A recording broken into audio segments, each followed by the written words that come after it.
Good afternoon, ladies and gentlemen. Once again, well, good night, good morning, depending on what time and what part of the world you're watching and listening. This is Jonathan St. James, and we're here with The Truth is Still Straight and our lovely family, starting with LaDonna Marie at the bottom. Right under me, if you're watching on YouTube, is Dawn MK. Then is Jim right next to me on the left. And then under him is Donnie St. James. Hello, all family. How are you today? Good. Hey, everybody. Doing good. All right. So before we get this party started right, I want to talk about some stuff that's going on here. Let's see. I first want to go to, let's see who we're going to go to. Oh, okay. LaDonna Marie, I wanted to post your website on here. So I'm going to share that really fast. And here you go. There's your website there for those who haven't gone there yet. As I told her, she has some wonderful products. I see her book is pre-ordered. What can you tell us a little bit about that book? Yeah, so this is book number 12. This book is a memoir. So it's like a journey of my life, helping people to understand like the beauty of growth and overcoming obstacles and healing. And so I tell about some of the situations that I've been in, but how I've overcame them with a positive mindset, and even sometimes just, giving them some pointers and some practical things to do along the way. So I'm super excited about it. And yeah, it's coming out May 29th. So it's pre-order now. So all of those who pre-order the book now, when you get it, you'll get something that comes along with it, like a token of appreciation. And then also I wanted to talk about that that sweatshirt you have on. I love it. It's the first time that I'm seeing it on you. I've seen it before. I just wanted to talk about it. And that's one of your books as well, right? Well, no, it's actually it's a slogan for LaDonna Marie Books, for just my whole company. It's Discover the Champion in You.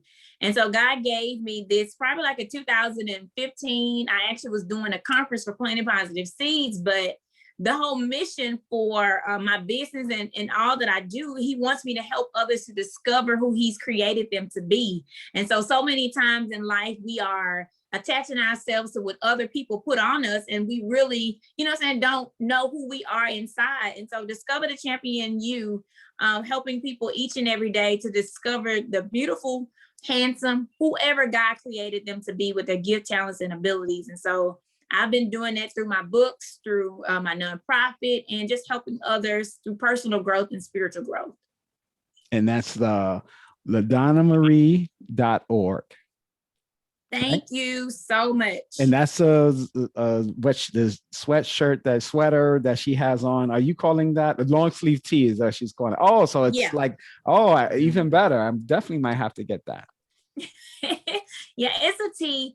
I had some other things on there. I kind of minimized it to people. I also have a cup because normally I'm a coffee drinker. Mm-hmm. So I have a mug that I use to drink my coffee in the morning time. But I just want others to discover them, like be on a day-to-day lifestyle, discovering who you are. And so each new day I learn something new about myself. And so I want others to do, go on that journey as well. Sounds wonderful. Okay. So now, before I forget, because, I'm getting older these days. So Dawn, I wanted to talk about you. You had we talked earlier before the show. I want to get everyone up to speed on what's been going on with you since the last time that we spoke to you, which was a week ago. Right. So a week ago, I actually got this new position as the community news director for Uplift Black, which is a grassroots organization focusing on uplifting marginalized people in our community, such as, Black, Indigenous, queer people, any persons who've kind of felt like they've had limitations in our community. Uplift Black is there to kind of support and empower those people. And Shelly, who's the founder, I spoke with her actually last year when we did the Black Lives Matter protest, and we met there and we connected, and it's taken a year for us to reconnect, but we did. And now we're kind of working hard on this new kind of program. So I'll be reporting on events in Simcoe County and kind of dealing with, uplifting the voices and kind of finding stories and stuff. So I'm really excited to be on this team. And yeah, they've like they welcomed me with open arms, and I'm a part of the artist collective as well. And we're going to be doing a book club, and we're working on an education plan to help promote, you know, Black history within Canadian schools. So I've been busy preparing for that. I start tomorrow. So yeah, I'm really excited. And I've just been doing that in business school as well. A question for you. How does Black history go in Canada? How do they do that there? They ain't doing it really. They don't really. It's weird because there's so much Canadian Black history, you know, just based on the slaves who came up from America and, you know, settled in Nova Scotia. Like some of the first Black people who came to Canada were from, you know, the slave trade. So that's massive. And also Black loyalists who came over from British Empire, settled the Maritimes in Canada as well. So there is a lot of Black history, but it's not really being told. They only talk about slavery, which is American Black history, which is important and all, but they just, you know, they skim through it also. It's like there's no real like substance and they're discussing these topics. Is there a way, if someone was interested in researching that, is there like an official place that people can go to if they want? Do you know offhand if there's a place people can go to if they were interested in learning about that? If you want to learn about Black history in Canada, I would start with actually where my dad grew up. It's called Africville. That's what they called the community where they displaced all the Black people. You can look up that, as well as you can just look up history of Halifax. Halifax is a Nova Scotian city where a lot of Black people live, and a lot of you know, Black history has been centered around. So I would just start there, or you can just Google search, you know, Canadian Black history, and I'm sure there will be a lot of things that pop up. That sounds great. All right. Well, I have one more question about that. I have one more question. No more questions. I'm just go ahead. Are there any Black Canadian authors who publish books about Black history in Canada that people can get to read about it or something like that? For sure. I know one book called The Book of Negroes by Lawrence Hill. That's probably like the first place I would go. Let's see if he's Canadian though. I don't think so. But I don't know any Black Canadian authors offhand, to be honest. But next time, he is Canadian. Okay, so yeah, I would say Lawrence Hill is probably your best bet. He has a few different books, and also the Book of Negroes. My ancestry is actually in the official document. Oh wow! Oh, okay. Yeah, so you can see like canes in the actual Book of Negroes, which is a manifest that the government wrote of all of the Black people in Canada or in Nova Scotia at that time. So that's like the only archive we have of our history and how far we go back. Yeah, that's just the farthest we can go back. And on that manifest, has like a few canes and stuff. So I have some aunts and cousins who were in the remake of it. It was like this web series or this TV series actually that's won an Emmy.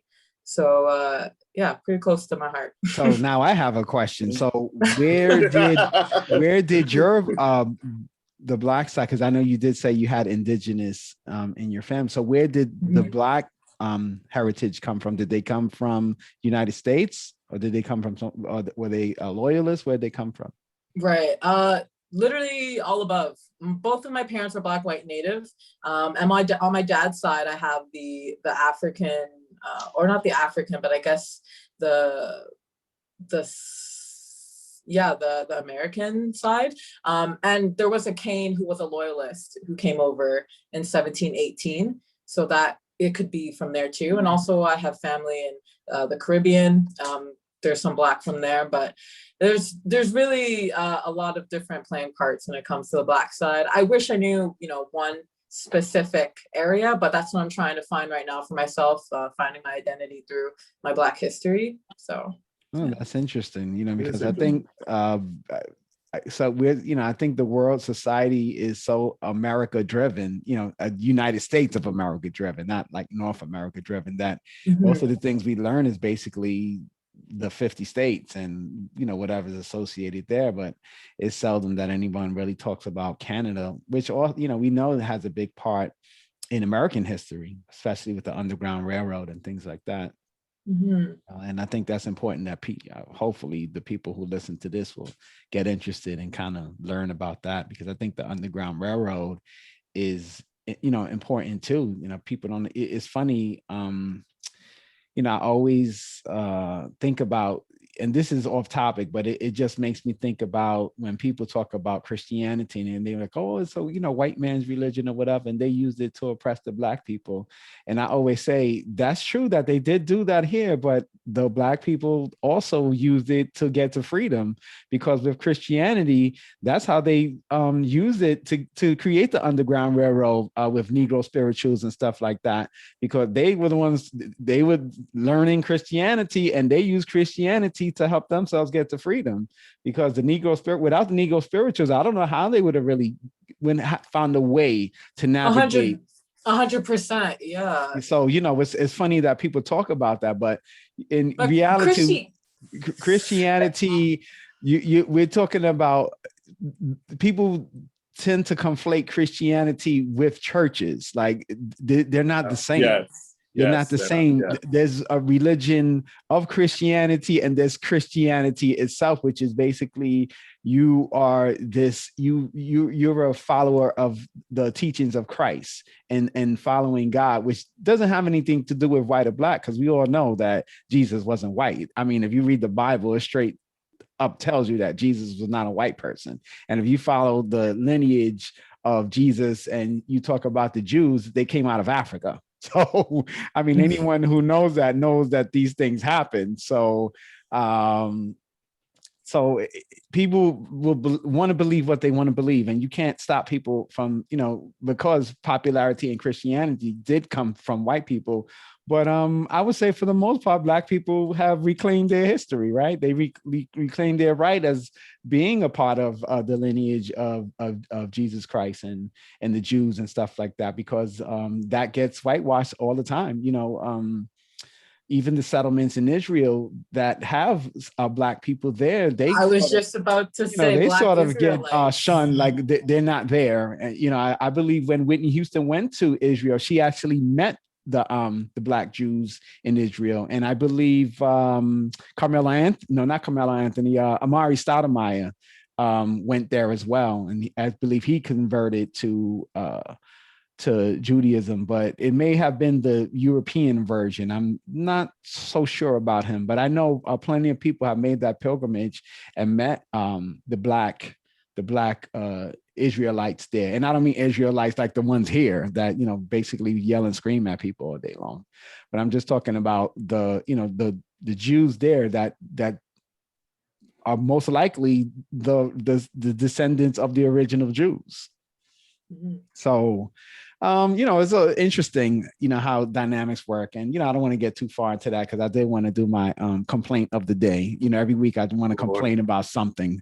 So I'm going to use, so I do watch this guy, Kevin Samuels, a lot. I think we've talked about that, Dawn. But this complaint doesn't necessarily have to do with anything he said or did. It has something to do with these ladies that go on that show. And people, please, don't be cheap. Let me tell you something. If you're gonna call and talk and put your face online and stuff like that, get one of these. You know what this is? This holds your phone, okay?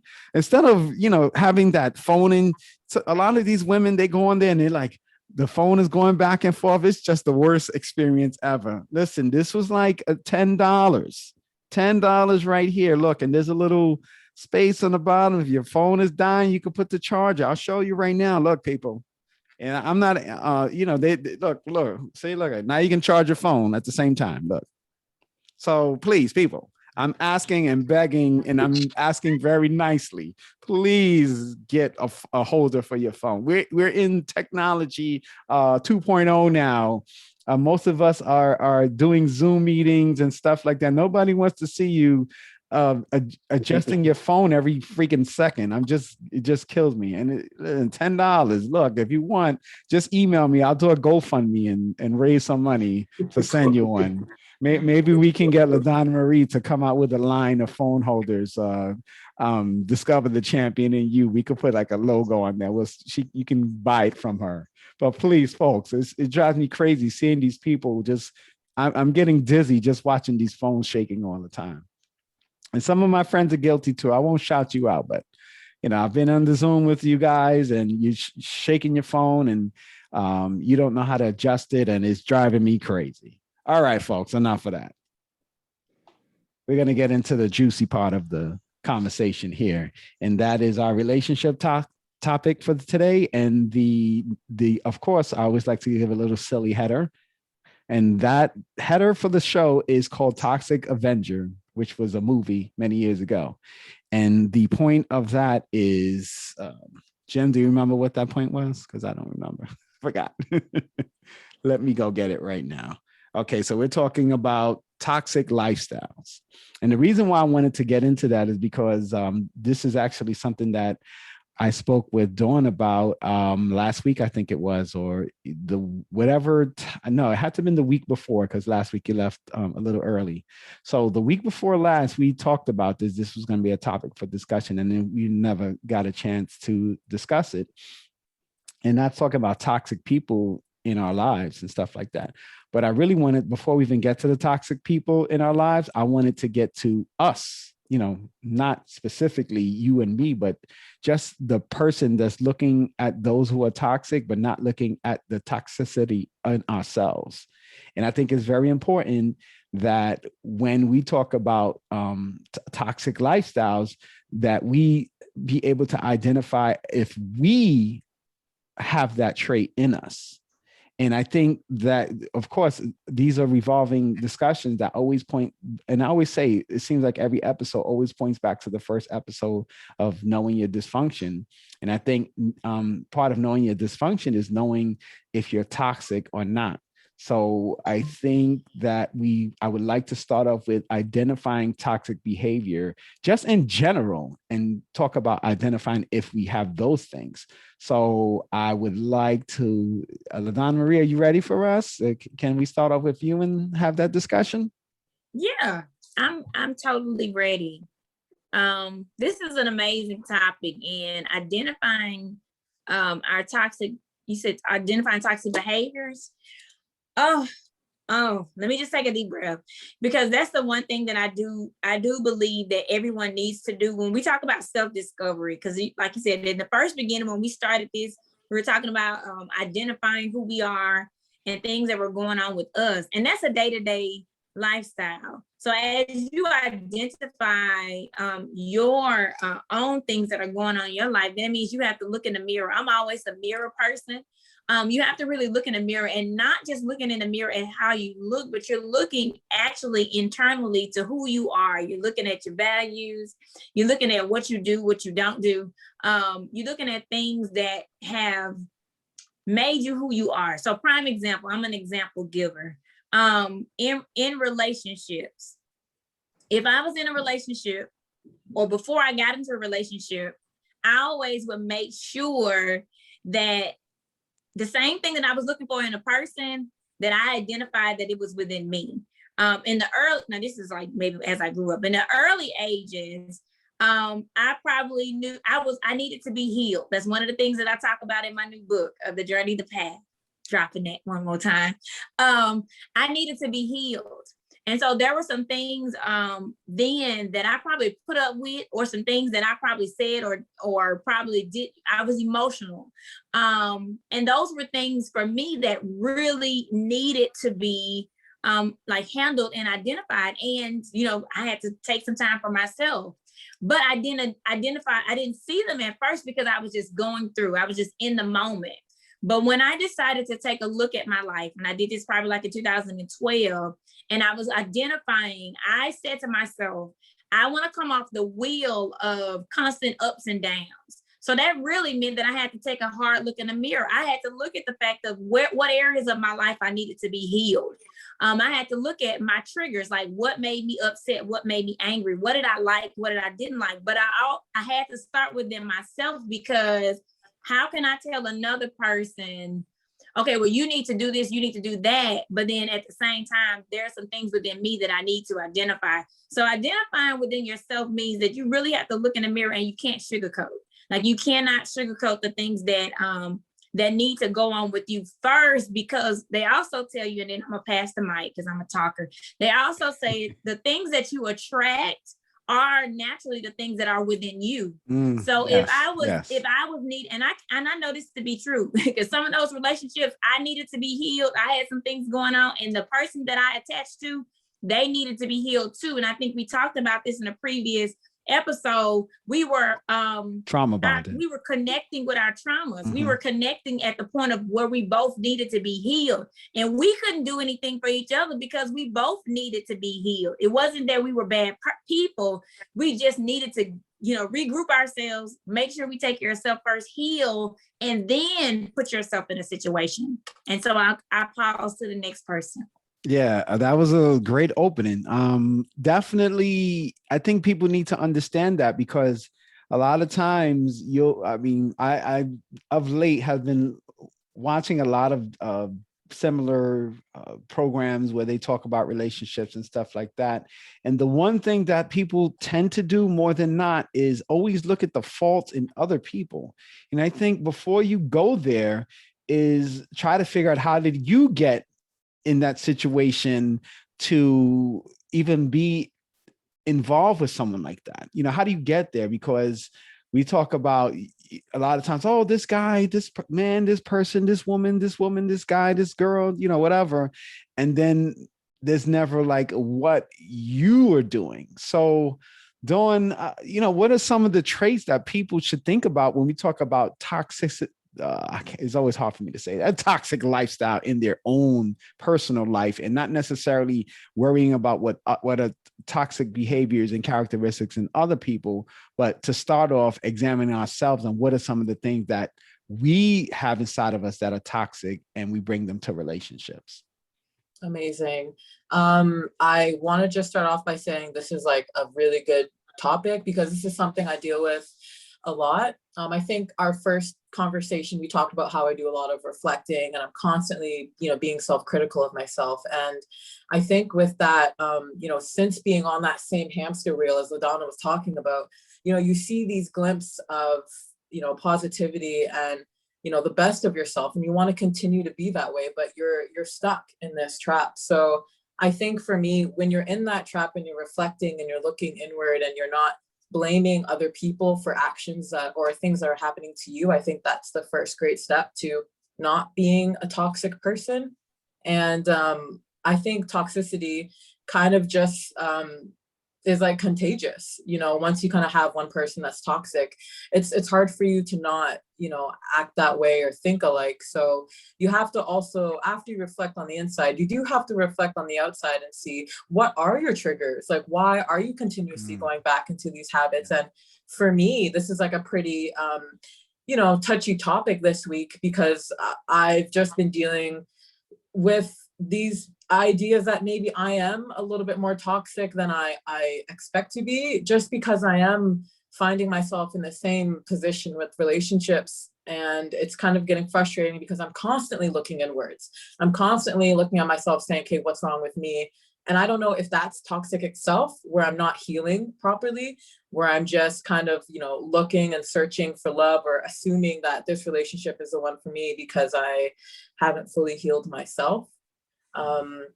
So that's kind of what I have to say on it. I think that you just have to constantly reflect and constantly hold yourself accountable. I think that never ends. Yeah, I agree with that. I love that you said that, because I would say everyone possesses toxicity inside of them. And because many people don't understand about being accountable for who they are, what they bring to relationships, that they don't think about those things. A lot of times when we meet people, we think about what they're offering to us and never what we're bringing to them. When you go to a hotel room, everybody talks about, oh, I don't want to go in this room and get bed bugs on my luggage. But a lot of times people don't think about maybe they're the ones bringing the bed bugs to the hotel room. So somebody had to bring it there, right? So it's just interesting how in life, we're so focused on what other people are doing that we seldom focus on what we're doing ourselves. But I mean, positive, we always focus, everybody focuses on the positive. If I asked you 5 good things about you, I mean, anyone, they could probably shoot off something in seconds, like, oh, done this, that, I listen to a lot of times, when people are on these relationship shows, they can shoot off 5 things or 3 things about themselves that are positive immediately. And then when you ask them on the flip side, it's a hamina, and then you don't really get a swift response there. All right, Jim. So you got a tough act to follow. So what do you have to offer when we talk about toxic qualities? What are some of the things that people bring that are toxic within themselves? What are some of the characteristics and traits? Well, the traits is usually their toxic behavior. They let it be reinforced by other negative influences, friends, family, stuff like that. Most of the time they realize that it is toxic, but since it's not, there's no need to correct it. There's no need to really do anything. You just stick with it. Half the times they don't know it's toxic, to be honest with you. A lot of people are very negligent and ignorant when it comes to really what their toxic traits are and what is not. Habitat, interactions with others really affects what they bring, and if other people do correct it or not about their toxic traits, if they get them early enough to say, that's not a good thing to do, that's not a bad thing to do. And when we don't look inside internally, but keep on looking towards the outside influence to dictate to us what is toxic and what is not, we overlook everything else because society or someone who's not really shouldn't be really saying anything tells you it's okay to be a certain way. And when you get into a relationship, not all of your attributes, and I will say it's not all of your attributes is not going to translate into something positive for the next person. So you have to compromise, reorganize, and come to, and not saying agreement, but to reflect upon what one person may like, another person may not. So it varies to me. The type of toxicity really varies from person to person and their tolerance level. People do accept some form of toxic behavior, but based on their tolerance level. One thing you don't want to do is to build up an immunity to toxicity. And some people do that. They cope with it and they don't really correct the situation. They don't do nothing after. And when it gets out of hand, it becomes a problem. You have to really correct it as soon as you get it. You should not have to be you shouldn't have to substitute or get along with it just to keep the relationship going. It's very hard. It's very hard for most people don't do that because they don't want to scare the person away. They really like the person based on looks or something else that they may be do that they like and it's not toxic, but they overlook certain things like that to just keep the relationship going. So for us, it's difficult to get, not even to gauge, but to engage someone about their toxic behavior. For me, my toxicity is a little different than probably others. And it took me a while to recognize that my toxicity is not like, I won't say normal. Toxicity shouldn't be normal, but it's not like in general terms. And it took a lot of correcting and a lot of other individuals recognizing that some of my traits that I do have is toxic. And people don't think it's a problem. A person that you're addressing to about toxicity, they don't think it's a problem because it was never addressed, or they never addressed it themselves, or somebody else never addressed it because it was normal for them. So we have to consider what we consider normal for ourselves versus normal for other people. Where we also have to address what we would do in certain situations if the shoe was on the other foot, because sometimes when the shoe is on the other foot, we will do the same way that we weren't a toxic person. So we can't have others do for you and you can't do for others that same type of courtesy. No. So do you, I mean, a quick question, do you find that there's still a level of toxicity inside of you? Do you feel like it's 100% gone? Where would you say 100%. You are? Okay. I'll tell you this right now. So you got a way to go. There's some road to travel. Yeah, there's some road to travel. There is. It's not, like I said, my toxicity is different. It's not something that it's different. It is common and it's different, but it's bearable. Like I say, you shouldn't be immune to it, but it's bearable up to a certain point. But it's a slow kill. My type of toxicity is a slow kill. All right, Donnie. So I'll do a hurry up offense over here and ask you to jump in there and see what your take is on this issue about toxicity. Thank you, Dawn, for helping me come to terms with pronouncing that word. Yes. What I wanted to bring to the table was actually a way to kind of identify some toxicity in yourself, I guess. It definitely was a question I had to pose to myself a while ago, because I had some extreme relationships, I guess. But I want to say that if you look back into your relationships, however many that you've had, and you feel as if you were never at fault for anything in any of them, like they were just people who did something bad to you, and and it ended because of that, something probably is going wrong, I think. We're not very quick to be critical of ourselves. That's just human nature. So we'll often overlook the things that we might have done wrong, but that in itself is a toxic behavior. To think that you are, and I don't want to take like specific examples for granted. There are going to be occasions where someone blatantly did something wrong to you, like cheating or something like that. But in the average relationship, both parties did something wrong or didn't fit in some way. It's never so black and white.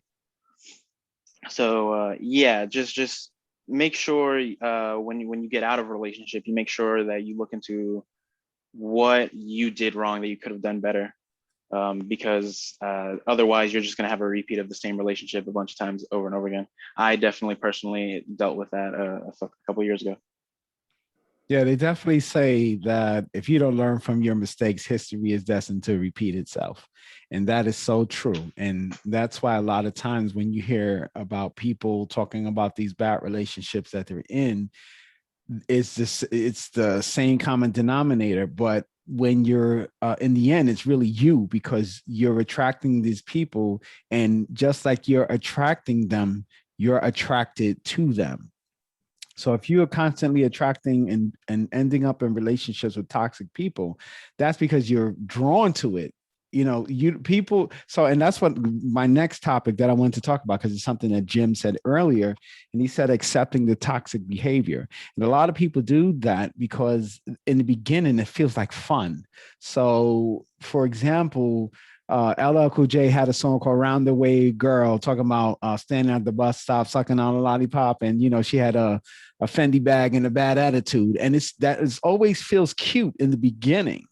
But the problem with that is if someone has a Fendi bag and a bad attitude, or a freaking Apple Watch and a bad attitude, eventually that wears out. So those are things that may be fun and exciting to you in the beginning, but 6 months, a year, 10 years from now, when that same type of mentality is still present, it just makes the relationship worse, because there's no growth from that. and you've already accepted a negative behavior from someone. So someone being that way, being disrespectful in an argument, being sassy, disrespecting you, talking to you, however, that's something that you've already accepted into your life. Those are bad behaviors that you have accepted. And then once you want something else, then it's like, oh my God, this guy, this woman, she's disrespectful. He's disrespectful. He does this to me, he says this to me, or she does this and says that. And then you're like, well, how did I even get here? And that's the whole point of understanding. And I want to rewind back to something many episodes ago that LaDonna Marie talked about. And one is creating this list about what one of who you are, and two, I think she talked about what her qualities in a person that she looked for. So before we even begin to talk about other people, we really want to talk about ourselves. So LaDonna Marie, I just wanted to get your take on what I just spoke on, and hopefully it's something that makes sense to you. It does make sense. That's the honest to God truth, because that's one of the things for me. Like once you get out of a relationship, I looked at what was going on in the relationship. And like you said something, because I just said this to one of my students probably last week, you're the least common denominator in every relationship. So you need to figure out what's going on with you so that the next time you get into a relationship, you'll have that figured out. And one of the things for me that, I've been divorced now, this is like year number 8. And the reason why I have not hopped to get back into relationships is because I will no longer accept a behavior that I know is not what I want to maintain for the entirety of a relationship. And so, but I also took all of these years to work on me. And most of the time I would say it wasn't a lot of stuff that was wrong with me. But I did have to work on it. And so I do believe that as we begin to get into these relationships, looking at ourselves, I have journals. And so I would even write down like my day-to-day process, or even my perception of what I thought about something, if it was toxic, or if I was, angry, what made me get angry? Because most of the times, I know in the beginning of like being in relationships, I probably was right. The other person was probably wrong. Or we maybe had a tomato thing. And so for me, I had to look at that. I had to learn like what battles to fight, or how much of my energy to give to a situation. So for me, I had to change like some of those things, because it took up a lot of my energy. It drained my mind, my brain. And so it didn't allow me to be full in other things that I wanted to do. So to me, that was detrimental to who I am as a person, because I want to be positive. I want to be encouraging, but even in relationships, I usually tell people, I don't expect everything to always go right, but we do have to be able to communicate and to properly identify, not in the heat of the moment, blaming everything on the other person, because you, me, we take part in whatever relationship we are in, because we've entered into it, because we've agreed to be a part of it. And so I have learned, this is the one thing that I've learned, to make sure that I properly identify things that were going on with me. And as to what Don was saying earlier, I've even took classes. I've even read books. I've even listened to podcasts on things on relationship, because I don't want to be like I know, everything about it. So that was one of the things that helped me, not going back to that point you said, accepting behaviors and allowing those behaviors to repeat the next time I get into a relationship. All right. So definitely I'm on point with that. And I definitely feel like there's some better understanding what people should be doing. I think it's important for people to journal, to jot and journalize, if that's even a word, things that are going on in their lives, and use that. Sometimes even if you just need to have an order of events for yourself. So when you look back at yourself, you can kind of see where you were, where you're going, and where you can go from that point. So I wanted to, because Dawn, when you spoke earlier, it made me think about when you were talking about yourself, and I wanted to maybe we can kind of put some, and I don't know if you had any intention on doing this, but aside from what you may have to say in general in response to what we said, are there certain things that you saw, specific traits that you would say were toxic? And I think that's what people need to know. What are the toxic things that they're doing when it comes to relationships? So if you can just respond to whatever you want to respond, and if you had anything to add in terms of that, I will be eternally grateful to you. All right. So in terms of, specific traits and things that people do that I find that are toxic, for me, I think my biggest trigger is, withholding communication or just not really communicating at all. For me, just like LaDonna, it's like, it doesn't matter, if things aren't perfect or not. I know that we're imperfect people, so we're going to run into issues. What I can't handle is when you decide to not communicate with me because things are too hard, or you're unable to face the truth with me. And I find that that's, really upsetting for me, because I just like to get to the bottom of things. And throughout my life, I find that I've kind of allowed this toxic behavior.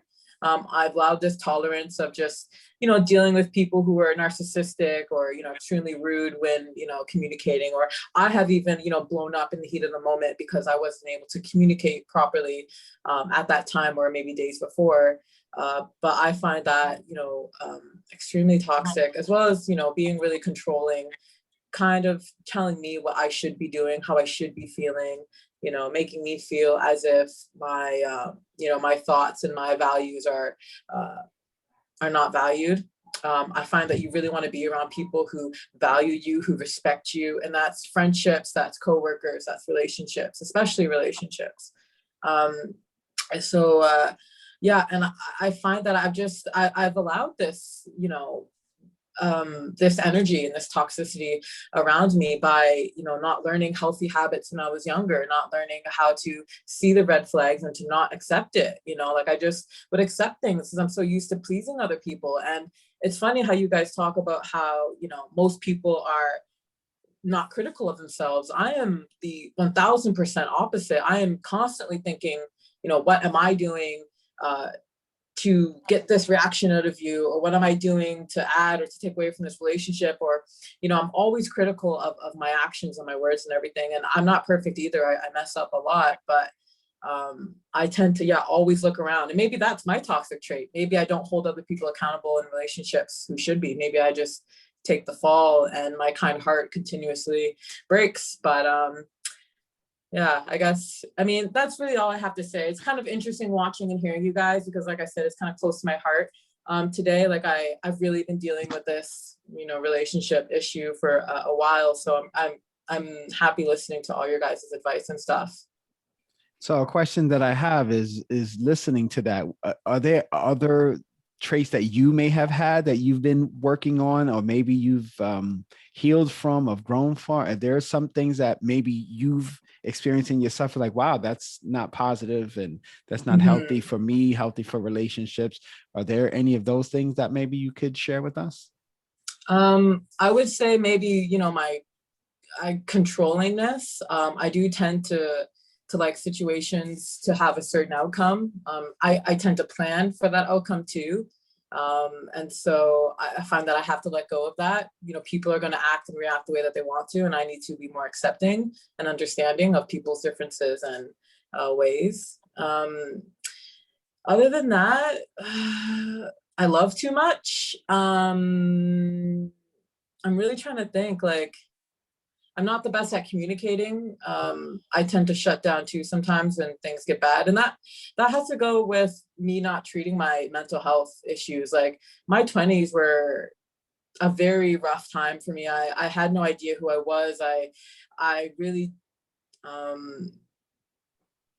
didn't live to like my fullest potential. And I just kind of allowed myself to get into bad habits and stuff. So I wasn't able to really, be clear-minded and be conscious of how I was treating others. So maybe just like my ignorance, maybe as well, not knowing myself. Yeah, it's when you say that, it made me think about myself. And when you talked about ignorance, I think about my own self. I think a wall that I hit in my life was in my teens. Unfortunately, my home situation wasn't particularly positive. And part of the abuse that I received, and it wasn't, I won't say the abuse was probably intentional, but the abuse that I received at the hands of parents, because my mother, we found out later, was schizophrenic, and my father, he was substance abuse and things like that. The trauma from that affected all my relationships throughout my whole life, and didn't know, and that's why the whole point of reflection, of sort of making a autobiography about your life and the things that you've experienced, because sometimes you've gone through things and don't even realize it, because you've been just, a lot of times it's like a defense. So you're trying to protect yourself. So when you're protecting yourself, you forget about a lot of the issues that has happened in your life and how it's affect you as you grow. And it affected me in the worst way. It affected my schooling. It affected me at work. It affected me and probably succeeding. Who knows if I would have had better opportunities, how far I would have went. But those things caused a toxic lifestyle for me, because I was so bottled up. I didn't know who to talk to. I didn't know who to trust. And my life changed once I was at a crossroad, and it was a dangerous crossroad. I was a teenager still, but I was getting fired from my job, and I broke down. Like, I'll never forget. They had me speak to the woman who hired me, and I spoke to her. I told her what was going on, and then they sent me back to my boss, and I had almost like a breakdown, like, crying and, like just so emotional, because there were just so many things going on in my life. And the fact of the matter is, so many people go through so many things: sexual abuse, physical, mental, emotional. Sometimes even where you live can be abusive to you. If you live in a bad area where people bully you in the streets and bully you online or bully you at school or whatever it is, those things can cause toxic traits in you and affect your relationships in all aspects, whether it's romance, whether it's friendship, or even at work. I look at some people and you can see there's something going on with them. And, really, we just need to open up to us, open up to yourself about yourself, and sort of create a history book. How we were talking about history in the beginning, we need to talk about our own history. And it wasn't until really I started reflecting on my history and my life that I actually began to see all the problems that I had in relationships with people that it contributed to. And I'm not blaming anyone, please. I'm not saying it's this person's fault, it's that person's fault, but sometimes it just is. Those are the circumstances. All right, Jen. So I've kind of did a lot of talking there. Perhaps you hadn't forgotten anything that you were thinking about saying. So what do you have to continue on this journey? I'll start from a personal standpoint. I always had a short fuse for toxicity based on my own life experiences when I was younger. As Jonathan will tell you, I'm very good at cutting people off who I deem more like, I won't say a hindrance, but just an annoyance from a standpoint. I was very short with people. I never really try to build any connections with individuals at all. Most of the people I tried, I can't even build connections at school very well. I had a hard time connecting with people. I really didn't like people when I was younger. And you know what? I never realized it was very toxic to have I won't say a predisposition, but a pre-notion that individuals that you don't know don't have your best interests in mind, or, you're just not understanding individuals as well as you should. And instead of, parents understanding, I just didn't understand at all. I just didn't want to understand people. I just thought it was too much work. Leave me alone. And from that standpoint, I realized that, maybe it was just me that's part of the problem. I expected too little from people. I don't have faith in people. I just felt that they were just there to just further their own selves and to just have a good time at, my expense or somebody else's. And it was just toxic because everybody, most people came up with a best foot forward type of mentality, just shoot them down. Like, what do you want?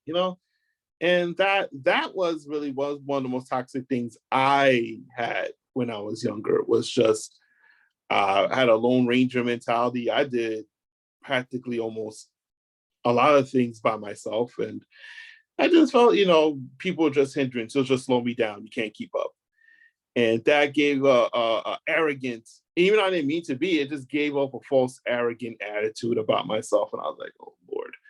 I mock people for thinking that I had an arrogant attitude. So, like I said, that was my toxicity. I blamed everybody for their perceived misconception about myself when I was just giving off that type of vibe and audactic behavior to others. I haven't been in much relationships, to be honest, to all of you in my lifetime, due to partially to that, and to, again, I can't build a connection with the opposite sex as well as I should.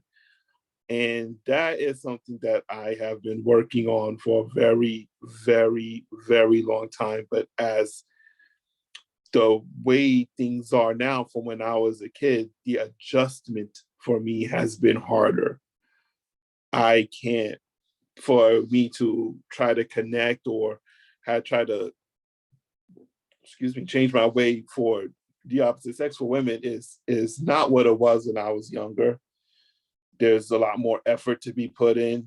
There's part of a lifestyle shift I have to adjust to and address. And that my politician is, I don't want to.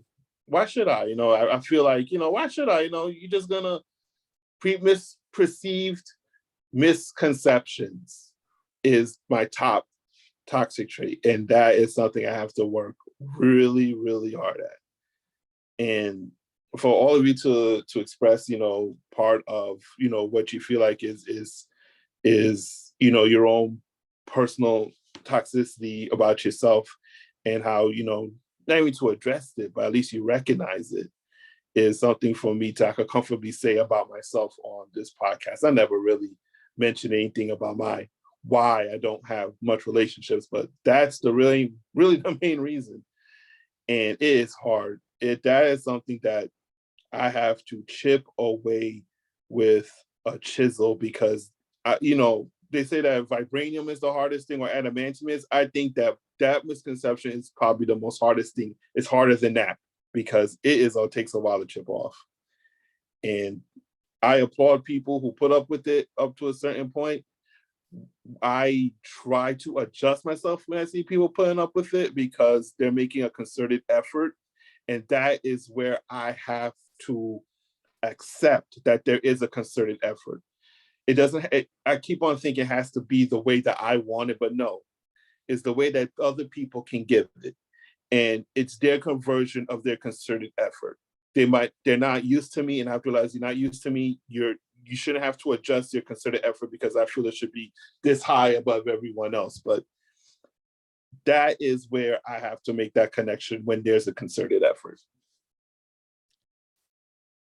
All right. So Donnie, so James gave a lot there. So hopefully he left something for you to add to the ingredients. So what do you have for us? Yeah, since he talked more about his own personal experience, I had come up with a couple of just general toxic behaviors that I've either encountered or participated in or whatnot. So I can just throw some of those in there. One thing that I've seen is there's this weird idea that some people have taken on, that more arguing equals more care. Like if they're constantly fighting, it means that they're really invested. And I suppose you could somewhat see where they're coming from. It's just completely twisted. It's just not true in any way. It's putting yourself through a negative emotion in a relationship is pointless. It's not. It's just a drag on your life as a whole. Let's see. Oh, I've also seen this one. When you need permission to do things from your partner, when they have to let you go do things or hang out with whoever you want, that's controlling. If you have a relationship and you're supposed to be adults, why are they treating you like a parent? You don't need their permission. You should be able to do what you want, because most likely it's not going to be something blatantly disrespectful. It's what you want to do. And the kind of tied to this one, this idea where you say, I trust my partner, I just don't trust everyone else. That whole deal, that's a lie. That just means you don't trust them straight up, but you want to. That's what that is. People use that as a smoke screen, smoke and mirrors, I guess. Shout out that podcast episode. They use that as a smoke screen to cover up the fact that they're either insecure or can't fully trust their own partner. And I just want to throw one more in there. It's when you can't have your own privacy or private time. The partners who feel like they have to be around you all the time, and as if that being separate for even a moment will have a negative effect on your relationship. If your relationship isn't stable enough to handle not seeing each other for an hour, it's clearly not going to work out in the long run, because that's not a practical relationship. Also, you shouldn't have to put yourself through that. Well, you don't like clingy people. You have to like. That's no. That's different from clingy. That's different from clingy. That's obsessive. Different. Yeah, definitely. That's obsessive. So I wanted to jump over anything that I wanted to say, because I saw a lot of facial reactions from LaDonna Marie. So I wanted to give her a chance to follow up with anything that was said previously. Everybody was saying some good things. And I think I wrote down, and one of the ones that I wrote down was survival mode. And a lot of people are in survival mode because I think James said it earlier. A lot of people don't know their own level of toxicity. They don't know their own level. And so when they're in a relationship, if they don't know who they are, and they don't, like you said, if they've not charted a path of going back through their life and being able to see what they thought was normal was really not normal. It's just the way that it happened in their household. And so they in turns will bring that into their relationship. And so a lot of people a lot of people are in survival mode, because I know that for a fact, because I was in survival mode for a long time. And like I said, me and God, we sat down in 2012 and I was like, look, I want to come off this emotional roller coaster. Like, show me, identify to me, help me put a finger on what is really going on inside of these relationships. And I was like, and I don't want to get into another one until, or, you know what I'm saying? Because I want to know. And like I said, even if that was me, there's a Bible verse that says, search me, O Lord, know my thoughts, know my anxieties. And so that was one of the things that I did. I like a lot of the points that Donnie talked about, just people being in relationships and not being able to trust the other person, and you say one thing, but you mean another. I've been in some relationships or situationships, figuring it out, where, there was no trust, or like even Don talked about controlling, it was controlling, because at the end of the day, I never had a mindset to, be of any harm or do anything out of the context of the other person that I was with. But the constant them bringing it up or, alluding to it. And, that's what would usually, get me to a point where I'm like, I'm upset, because you should know my character by now. But I was getting into relationships with people where we both needed to heal. But as I began to go up and heal, they stayed the same. So our conversation never was we could never see eye to eye because we were at two different vantage points of being in a relationship. And I just wanted to commend James because we get on here a lot and we're all being vulnerable and we all talk about our lives. So I just also wanted to commend him for sharing and getting some aha moments, because that's normally when it happens. Nothing really happens when, I mean, you can journey through life by yourself and write things out and, have those and look at things. But when you're in the context of being around other people, like I love our context, how we always go back and forth because we each bring out something different or something that we have not thought about, in each and every, part of our lives. And so I just wanted to say thank you and everybody for sharing just bits and pieces of our lives, because I know, all of our listeners who listen to us for years are gaining so much practical and real life stories that will help them to apply to their life. Because I never want to be a person that just says, do as I say, but not as I do. So I want you to do as I do, because I'm going to do what I say. And I'm LaDonna, I'm finished speaking. All right, so I'm gonna have the same principle apply as I just did to LaDonna Marie. So Dawn, I want to get a hot take on what you've gotten from this discussion so far. I just want to start off by saying, I also hope you guys don't think I'm this like horrible, toxic person by being so honest and open. No one thinks that. Fake news. No, no one thinks that. It's frustrating that I find that people do tend to show all the glitz and the glamour of their life, but I tend to always just be maybe a little bit more negative. Let me just say something really quickly about that before you go further. I just want to say that's what makes you a great person, because whoever is in your life, they know who you are. They know that you're a person that is not perfect, but is looking to make life better for yourself and for the people around you. You know how hard that is in this day and age. Lack of accountability and a lack of people just caring about other people the way that they care about themselves. So never beat yourself over anything that you say here, because one, it's valuable and it's helpful to other people. And two, it's inspiring, encouraging, and it's a breath of fresh air that someone can be truthfully honest. And people, whoever's going to judge on that, they're always going to judge you. It doesn't matter what you say. You could say that it's 60 seconds in a minute and they'll judge you on that. So don't even worry about that. No one judges you here.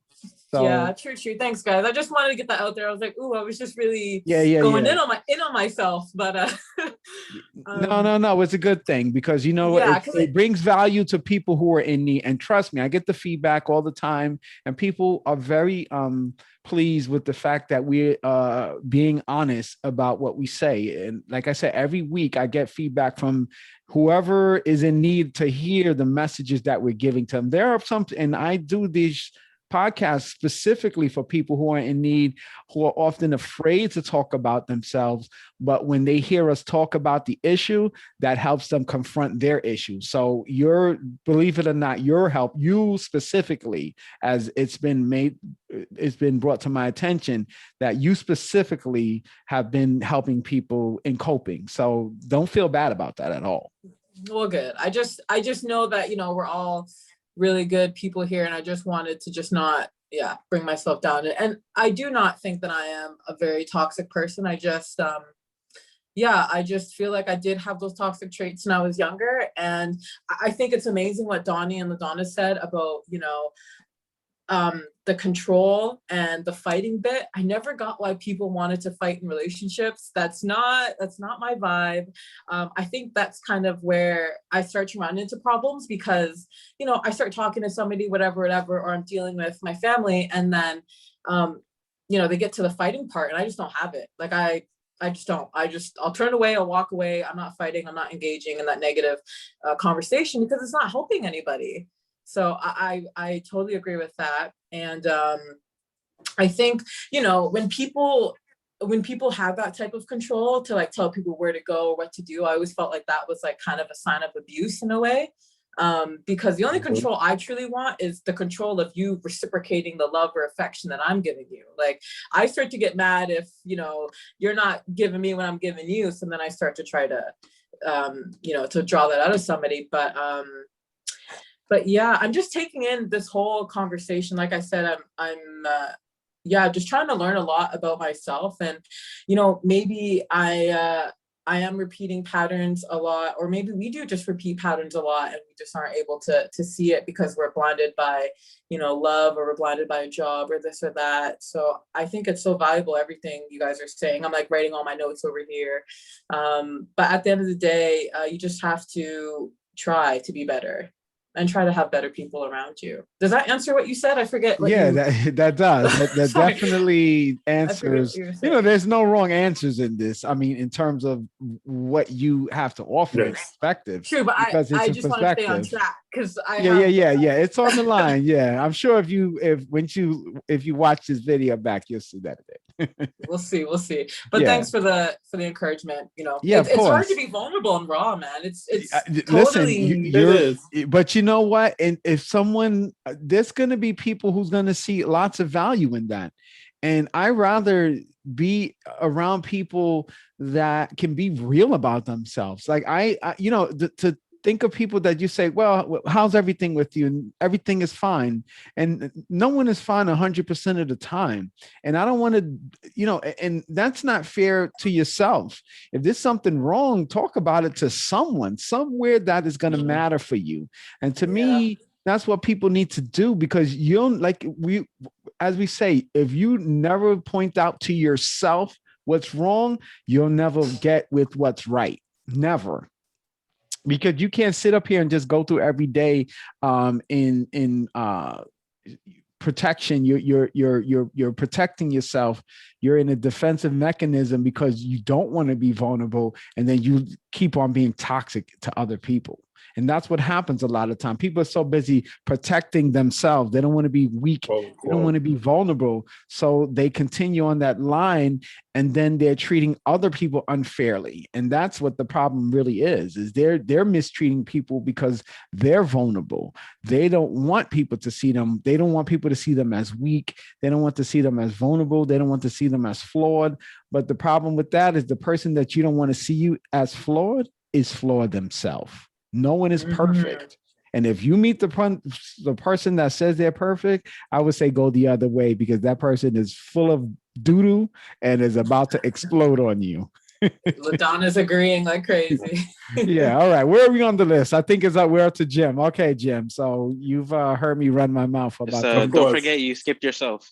I did skip myself, but I'm gonna pass on this round because I as you see, I've been drinking a lot for this last hour, so my mouth is dry from all the running of my mouth. All right, Jim, go ahead.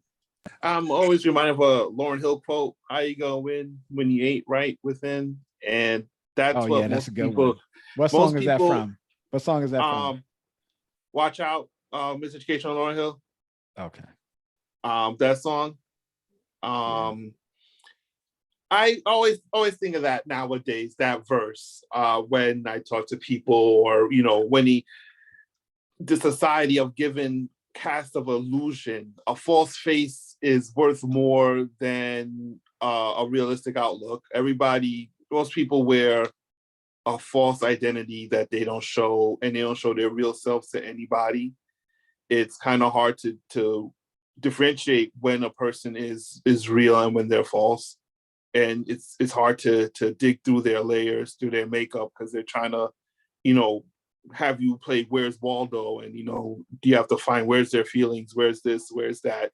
It's become more of a game for most people, and most people are willing to actually play until they lose their patience, and then it's like, oh, where did it go wrong? I said, well, you play the game you're not equipped to, or don't want to bother trying, but people still fall right into it. It's I won't say it's a cycle. It's just something that people are used to, and this is why I'm saying we have to readjust what you think that you're used to.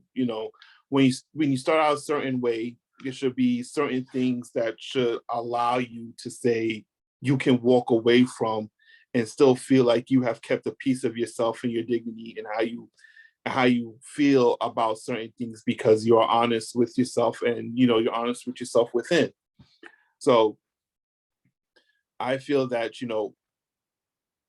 it should be, you shouldn't have to feel like you're being penalized by the other person for wanting certain things that is within reason, but they're unwilling to give because they want to put on a persona.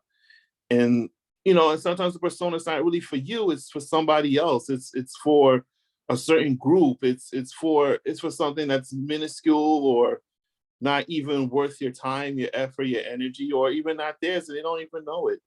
We're too busy trying to impress or do something probably you consider extraordinary, but it's probably ordinary or mundane, and you put a high value to it. And then once you do it, it's like anticlimactic after you do it because it's nothing. It's difficult because everybody's stuck in that mindset now, and through social media and through quote unquote reality TV. To me, there's such thing as reality TV. It's still scripted. They have created an illusion that people can't break free from. They don't want to break free, and it's something that what was mentioned earlier by Jonathan when he first a few episodes back when he had Ivana Vaizant and with the distorted mirror, and it says, what do you see when you look in the mirror and the mirror is distorted? And nobody knows that the mirror is distorted. They don't know that they're distorted, and that's where, you look within yourself, and with the toxic trait, you really look to see that, there is a distortion. And you can use makeup, you can use whatever you want. You can even use to try to convince people that it's not distorted, but it is a distortion within you that you have not recognized, that you don't want to recognize because it does not fit what you want. Once you get over the fact that what you want maybe is not beneficial or healthy for yourself and reevaluate, then you can see that you could get yourself right and go into a direction that you can bring that type of attitude to somebody else, and hopefully they can reciprocate that. You cannot bring into a relationship and let that person bring what you're lacking and what you're unwilling to give. And that's why, I always said, emotional vampires, things like that, because these people are just sucking what they want but don't want to give, and not reciprocating that, and it's just taking it away, and they feel like they don't have to give it because they're not challenged to. And that's where that's another problem is I started challenging when I'm giving something and I'm not receiving it. You can say that I'm being confrontational, you can say that I'm being, maybe unreasonable, but there has to be a reason why you cannot reciprocate something that you're receiving. And I won't even say benefiting, but you appreciating. If you're appreciating something someone's giving to you, you're not giving it back, something's wrong. Because you cannot have this euphoria for yourself and not expect somebody else, the person that you're supposed to be in a relationship, sharing that with you as well. Yeah, I certainly agree with that. That's it. Yeah. Sorry, can I just say that's it right there, Jim? That is my breaking point right there. It's like, I feel like when you don't get that love back and you're feeling it all by yourself, you just kind of just go a little stir crazy, because then you're overthinking. Then you're thinking like, do I got to do more? Do I got to do less? You start playing games, all this crap. And if you can identify from the jump that that person's not able to reciprocate or meet you, then I think that that's a way better lifestyle for you, because you're able to let go. Right now, I'm unable to let go because it's like you have this idea, you have this this want. Yeah, and also a lot of people hate failing. A lot of times people hold on to relationships because they don't want to admit there was a failure there. Like sometimes people feel when their relationship doesn't work out that they did something wrong. Oh man, I failed the relationship. So that's also an aspect to it as well. All right, Donnie. So we've held you back. It's time to unleash the pit bulls. So go ahead, share with us. No, I was actually going to pass it to you because I think what I was going to say is going to go a little bit ahead. just a little bit. So you know what? Go ahead. You can be the person that switches up, and then you don't have to wait for me. You can go ahead. I'm done with my aspect of the topic. Sure. I wanted to throw this in here because actually, you just touched on it a little bit. I wanted to say this from the beginning that ending a relationship with someone, you're not doing something to them. It goes hand in hand with people who will think they specifically failed the relationship. A lot of people will stick into a relationship because they feel like it's going to be mean to that person, but truly the meanest thing you could do is not fully love someone and not be fully committed to a relationship, and then stick around just because that sort of lack of energy is going to be felt by the other person almost immediately. And because they are clearly more committed to the relationship than you, they're going to try to stick it out just the same way. And then you got yourselves in a cycle there that maybe you get trapped in because you slip up and then there's a kid or something else like that. So yeah, I just wanted to make it clear. Ending a relationship is a thing that just has to happen. It's not an offense to one side or the other. It should just be done. It should be looked at like that. If that's what needs to happen, I think people need to understand that. And I'm gonna hold on. Were you finished? Because I actually wanted to. All right. So you just put a thought in my mind as you were talking, and one of the things that I wanted to talk about is your approach, your approach to things, your approach to relationships, and knowing what kind of person you are in a relationship. Are you a builder or are you a demolisher, or do you destroy? So what you will find is there are people who know how to create chaos, but don't know how to bring peace. So that is the number one toxic trait in all of us. So all of us are either, when there's conflict, we know how to bring each other back, or we push each other away. And that's what you'll find in a lot of relationships. You'll find people who often you'll find like on one side, you'll find the person that's ready to destroy everything. And then on the other side, you'll have the person that wants to make things work. They want to talk about it, want to work it out. So you need to identify that yourself. You need to identify what kind of person you are. Are you a builder? Can you build relationships with people? Or are you a demolition expert? Are you just good at just breaking everything apart when things go bad? Because there are people, when they're wrong, they'll be mad at you. So they'll be mad at you when you're wrong, and they'll be mad at you when they're wrong. So you got to figure out what kind of person you are in relationships. Are you a person, when all is said and done, when there's something wrong, that your mentality is you want to fix the problem? Because if you're not willing to fix the problem in relationships, you're probably not willing to fix the problem in yourself. It just usually goes hand in hand. And that's why when you see some people, when there's always drama with them and always drama in all their relationships, is because they don't know how to build. It's easy for people to fly off the handle and curse someone out. It's very hard for people to say, listen, I'm sorry, I was wrong, or you know what, there's a better way, or, you know, just when things are wrong, putting things back together, because there's always going to be conflict in life because we're not identical in every sense of the way. So person A and person B, they're not 100% identical. So there's going to be conflicts because everybody doesn't have the exact same characteristics inside of them. We have similar, we have matching. I always say everybody is a stereotype in some aspect or another. I always say that there's always something about us that's different, the same as someone else. And then there's things that are different, but they're similar to another person. So for example, let's say I'll pick Dawn. So Dawn and I, we do have similar characteristics in terms of the way we relate to people. So I know that for a fact, that because of, I can relate to a lot of the feelings that she has when she's bonded with someone and she cares about them, she's all in. So that's definitely a characteristic that we share.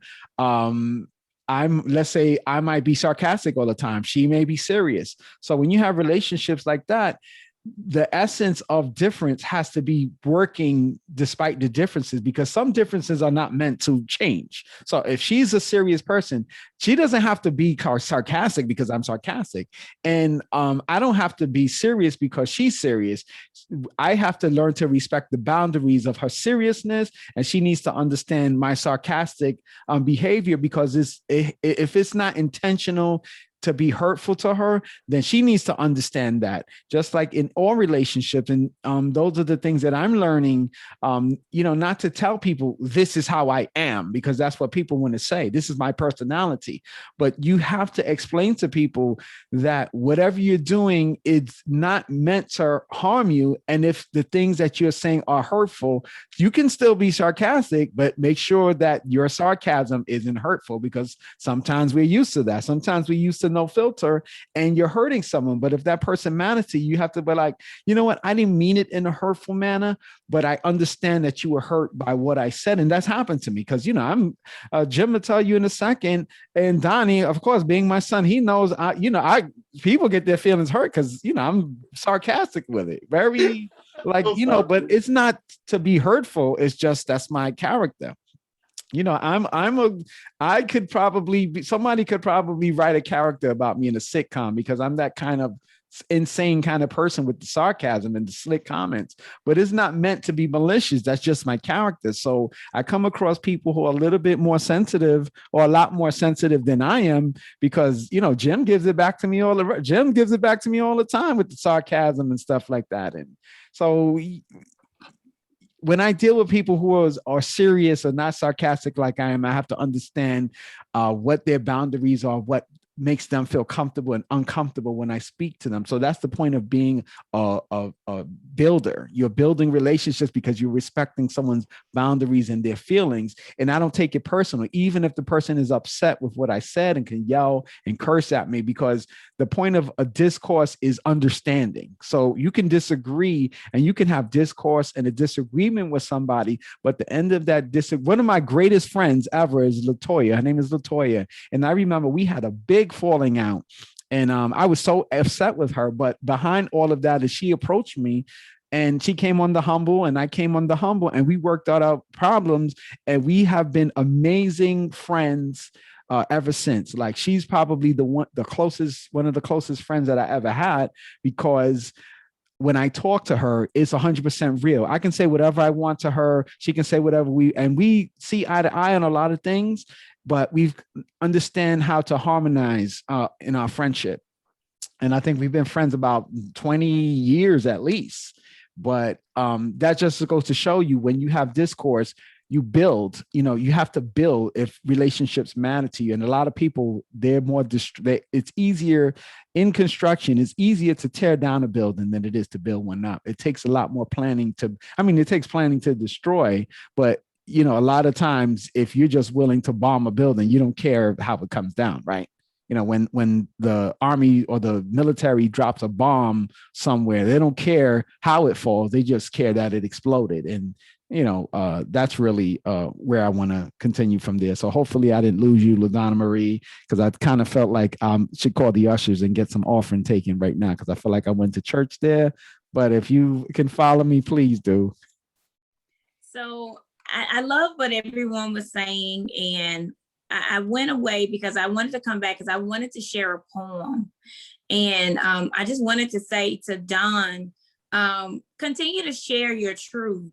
That was the one thing with me, and no matter, you know what I'm saying? Like, sometimes you may not know how to get it out at first, but authenticity is what matters, because that was the one reason why, even with me, God said that people saw me smile. See the big smile behind me? People see me smile. But parts of my story, they didn't know I tried to commit, suicide. And even in this new book, they'll learn a lot of different things about my story, because authenticity is what gets people to their next point. Because if we cannot properly, and we've said this and some other people said it, if we have not properly identified what it is and come out of denial that we have some things going on, then we can't get to the next point. And so one of the things for me, I'm just going to, go ahead and be vulnerable. But one of the things for me in my younger days was doubt. I've always had all these amazing gifts that God has given me, but a lot of people in my surroundings always made me doubt myself. Always. I mean, from the time I came out the womb, they made me doubt. When I let go, when I just let God have his way in my life, it's because of the obedience, but they made me doubt myself. And so that is what put me in a lot of situations, because I started second guessing what I knew. I went by what they said, and what they said put me in certain situations. So I doubted myself. And so I want to read a poem that I had written in the book that I have that's called Mirror Conversations. And so it's going to share me and Abby. Some of this is, prophetically downloaded, but then some of these moments are my life. And it says, the title of this poem is called Naked. It says, it's time for me to drop my baggage and get naked for a second. So long I have been afraid most of my life, feeling that I wasn't good enough, stemming from the recorder on replay in my mind. I may have heard it once or twice, but I swear it replays 100 times a day. So not feeling good enough made me lower my standards and settle for a love that never worked out right. I can admit that I was afraid. Thought if I didn't help God pick my guy, that I would get overlooked and that I would miss out. Oh, how I settled. I've been lied to, cheated on, emotionally abused, and physically too. All because I didn't know my worth. I was afraid that no one would ever love me just for me. Getting naked never feels comfortable, but uncomfortable, I am ready to put all the guilt, shame, and behind and live free. No, I'm not perfect. I was hurt as a teen. It almost cost me my life. So I'm far from perfect. I've made my mistakes, but God from above saw me in my mess and said, I love you. That promise gave me strength to carry on and to hold on throughout my years. And so that poem is called Naked. And so a lot of stuff, when we smile, I've gained a lot of wisdom from relationships, because I had to stop doubting myself and going by what other people said, and truly believe that I knew, that God knew, and I knew what was best for me. But because I doubted myself, I put myself in toxic relationships. And so it wasn't until now, because I don't have everything going on, I just had to apologize to my son like earlier this morning. And I'm a person, like I told him, I'm the mother, but if I feel that I've done something to hurt your feelings as a mother, I'm going to apologize, because I know that as a grown-up, you will have your own children to adult and to train. And so I think I wanted to pull a point in, like I have several poems, and I think I always would say it so much better with the poems, but we have to identify. Mirror Conversations was a book that, although in my life I was going through a lot of things, but God was having me to help others shine the light. Because if we don't look at where we've been, you know what I'm saying, we will continue to go down that same road and not choose another road. And if I could be permitted, I want to share one more. There's a poem called Difference, because we're talking about relationships. And this is, it says, we started off with laughter and thoughts of a happily ever after, living so young and free, visualizing future plans of a happy family. So my truth is that I realize our love has turned, not for the better, but for the worse. And no, we didn't mean to fall so far off path in this deep downward spiral of hurt. See, the years of our different relationship expectations began to speak, and the clearer the message became, and now we have more reasons to be apart than together. Now, we didn't have our hearts set on forever. We did have our hearts set on forever, but in the meantime, in between time, we thought even if it killed us emotionally, we'll be together. Picture us pushing and fussing to keep this house a home. So much to the fact that we had to admit it out loud. We have so many differences, It's not love, it's war. But I recognize that we've tried as long as we could. So with dry eyes this time, we face the music. Our love hurts because of too many differences to ever make it work. So that's just differences.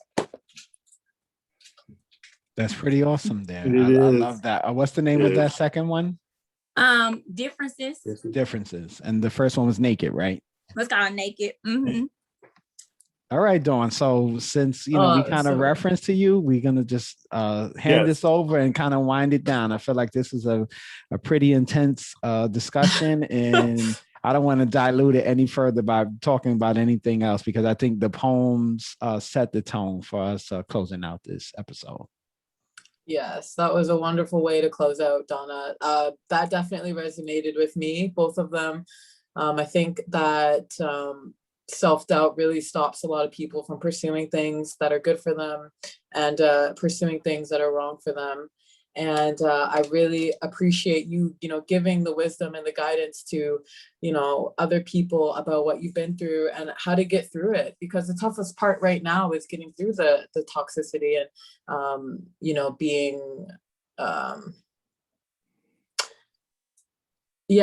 don't really know what I was going to say there, but just releasing the toxicity and just kind of being able to face the music head on and just be like, you know what, I'm good. I'm great. I'm doing everything I can.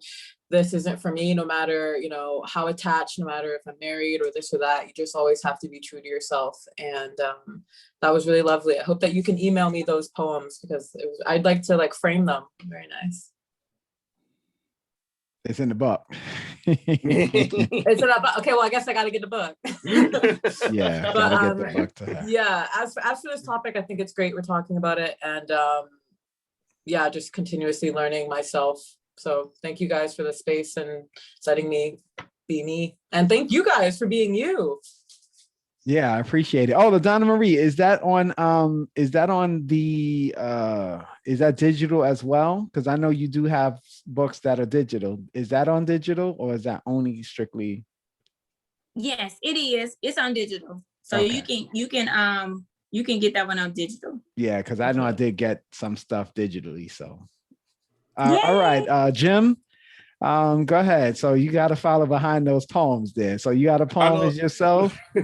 I'm not naked, or something like that. Similarities. It wasn't poems. What LaDonna said before that made me think of this line, especially for some relationships, that I had to realize that in relationships, sometimes you can only alleviate your own fears, not somebody else's. And when we go to relationships, having somebody else trying to alleviate your own fear, that will lead to disaster, because they have no control over it. As much as they try to alleviate that fear that you don't want to get over yourself, will always keep you back. Self-doubt, things like that, outside influences. From when I was younger, especially with Jonathan, and that was the problem with the attitude now. I usually left people behind who couldn't keep up with me. Jonathan will tell you that my thinking, my ways is not normal. He will tell you it is not normal. I don't think, most of my thinking is not like an average person. It's not to mean it's extra smart. It doesn't mean it's extra sensory. It's just how it is. And I could not stand explaining over and over. And you know what? And I used to blame people who couldn't understand me. And then I realized as I got older, I can't blame them. Some people are not meant to understand me. Some people maybe are not meant to keep up with me. I'm just Jim. Either you understand that part or you can't. I'm not going to berate you, not going to make you feel a certain way. I used to do that, but not anymore. It's just that I just learned to understand people. And when you understand, individuals are not meant for, certain individuals may not be for your type of thinking, your behavior, but they can be there in another capacity or a way that you may not have thought of, you can value other people and friendships in different ways that you didn't think that you could, from a person who does not truly fully understand your process. And it made me realize that I could have a better connection with people besides relationship wise, because I really wanted to have relationships with other women who had a very hard time understanding me. But as a friendship type wise, it turned out better than a relationship wise. And that made me realize that maybe my own shortcomings and my toxicity was that. And that allowed me to open up and to bring in other people into a circle, which Jonathan will tell you was like minuscule. And it's not like, a little bigger, a little circumference, and it has allowed me to be more comfortable in interactions. I've also known that, if I used to try to do too much to alleviate fears, but then that whole concept of I have to alleviate my own first, I can't do anybody else's, made me realize that I can, how to function in certain situations with other people and in relationships to make them realize what their own fears are and for them to conquer it. I can prop them. You can always prop them, support, try to lift them up, but taking on that role of doing it was a no-no. And that's how I was able to have better relationships with people than just, being a loner. And I hope that, with what LaDonna said, with, some things may not work out. Some things, you have to realize it's not working. But in other aspects of, if you change, you have to change the dynamic of what you're looking for and not be afraid to fail at that original part that you wanted. Maybe something else may come from it. Wow, that was deep, Jim. Really eye-opening. I didn't expect that at the end. I didn't expect that explosion there, but it just makes so much sense what you said.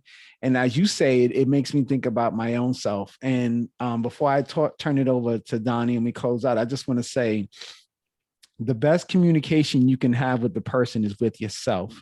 And I think the first person that you need to have a conversation is with self, and really just talk those things out, talk those things through with yourself, get an understanding of who you are and what makes you the way that you are. And, with patience, there's achievement, right? When people go to get a college degree, they don't go the first day of school and graduate. These things take time. So this happens gradually. Have the tough conversation with yourself. Find someone that you can sit down and talk to and get an honest assessment of your life, reflected upon the things that you say about yourself, because sometimes you can't. Some people can do it on their own. Let's be honest. A lot of the healing that I've done in my life, I've been able to do it. But then there's some things in life I had to sit down and talk to someone that I respected and get an honest feedback, because you don't want to be your own judge. And I don't mean judge like judging people, but to say what's appropriate, inappropriate, what you did right or you don't always want to be that person. Sometimes you need an unbiased opinion from someone that can tell it to you straight. Listen, what you did, you shouldn't have. Think about something else you could have done. How could you have done it differently? Sometimes that's a hard conversation to have with yourself. All right. With that being said, I want to turn it over to Donnie because I don't want to hold the audience on for too long. And go ahead, Donnie. Yeah, I'm not gonna go as deep as maybe everyone else, but I did want to jump back on your example of, or not example, metaphor with the builders and demolitionists or whatever. Sure. I think an important thing to note is, and this is just a situation that happens. Sometimes people think this is a toxicity is occurring, but it could be this. Sometimes you yourself, you can start off as a builder and then transition into a demolisher, because relationship burnout happens. Sometimes people are just over the relationship they're just not feeling it anymore. Something happened, something changed, emotions change. And then they start to be overly critical of their partner, or just not putting in the same sort of energy as they once did. And I think it's important for people to be aware of that. As you said, you need to have a conversation with yourself and just be clear on where you are in the relationship, because sometimes it's not the other person. Sometimes it's just the time for the relationship to end, because that just happens. People change. You develop over time. It can happen. Right. I agree with that. So I'm not going to add any ingredients on top of that, because I think it's very important that people understand the whole conversation that we've had tonight and have some time to reflect on it, and then get along until the next episode. So with that being said, I just want to thank everyone who's tuning in, especially for those that I know who listen: Lee, Milton, Pedro. I'm trying to think who else, and everyone who listens. And if I forgot your name, don't beat me up. Oh, Latoya, of course. I can't think of anyone else offhand, and I'm pretty sure that other people. Oh, my brother, Adrian, Maxine, all of those folks that my sister Virginia, all these people listening to the show and sharing it, and my boss Michelle. I thank you for having that listening party. Appreciate it. Thank you for listening. We hope that you get something out of this, and this is all we really do it for. I know that LaDonna Marie and Dawn, they definitely have aspirations. LaDonna Marie is winning awards, and of course, you heard all of the wonderful things that Dawn has been involved in. And but the purpose of us being here is to help, because they're doing great things outside of this podcast, outside of this YouTube channel, and they come here as often as they can, along with Jim, Donnie, and myself, really to help. They're going to be doing great things, and Donnie's doing stuff in his own right, and Jim and myself, we're doing other things. But the point of us being here together, and Danica, when she's here, is to help. That's our first duty here. If we can get 1 million people and help 1 million people, that'll be wonderful. But if we can help 1 or 2 or 3 or 4, we're working on those people, and that's the purpose of that. Oh, let me not forget Courtney, because he's one of our top listeners. That's my nephew. I just wanted to get his name up in there. All right, so I just wanted to end it there. And again, remember LaDonnaMarie.org, right? Get some merchandise there. Sign up for her newsletter at Dawn M. Kane, and that's at Instagram. And she's going to be doing some other things real soon. And the truth is at The Truth Is Still Straight, and that's STR8. Of course, if you are listening, that's on Instagram. And LaDonna Marie, I forget what your Instagram is. If you can give it for us real quickly. Okay, thank you. It's LMB_poetry. LaDonna Marie Books _poetry. And of course, Donnie, are you looking to give your information, or you just not yet? I'm making Instagram soon. So okay, making Instagram. I don't know about Jim. Are you open for Instagram? Yeah, I'm open for Instagram. I am at Jimbo Slice _79. Okay, not to be mistaken for 89. Yeah, don't Kimbo Slice, though. Don't Kimbo Slice. Jimbo Slice. All right, folks, we're going to thank you for tuning in, and we look forward to you tuning in again. And of course, send us a drop anytime you feel like it. Until next time, take care.